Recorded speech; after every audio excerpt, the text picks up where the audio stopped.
विधानसभेच्या निवडणुकीमध्ये काकांऐवजी आता पुतण्याच वरचढ ठरल्याचं दिसतंय। अजित पवारांची महाराष्ट्रात जादू चाललेली आहे। अजितदादा 41 तर पवारांच्या राष्ट्रवादीचा फक्त 10 जागांवर विजय झाला।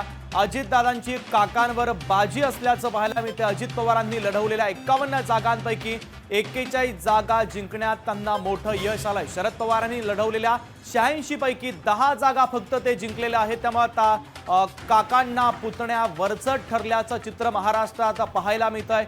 पुतण्याचं आव्हान असून देखील अजितदादांना बारामतीचा गड राखण्यात मोठं यश आलेलं आहे। त्यामुळे आता अजित पवारांची जादू चालल्याचं चित्र सध्या पाहायला मिळतंय। विधानसभेत काकांच्या ऐवजी पुतण्या वरचढ ठरलेला आहे। ज्यावेळेस प्रचार सुरू झाला त्यावेळेस शरद पवारांनी अख्खा महाराष्ट्र पिंजून काढलेला होता।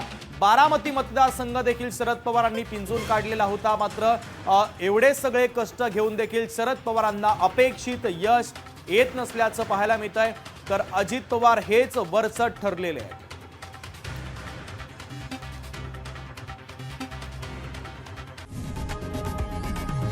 लोकशाही मराठी ऐका, पहा, जागरूक रहा।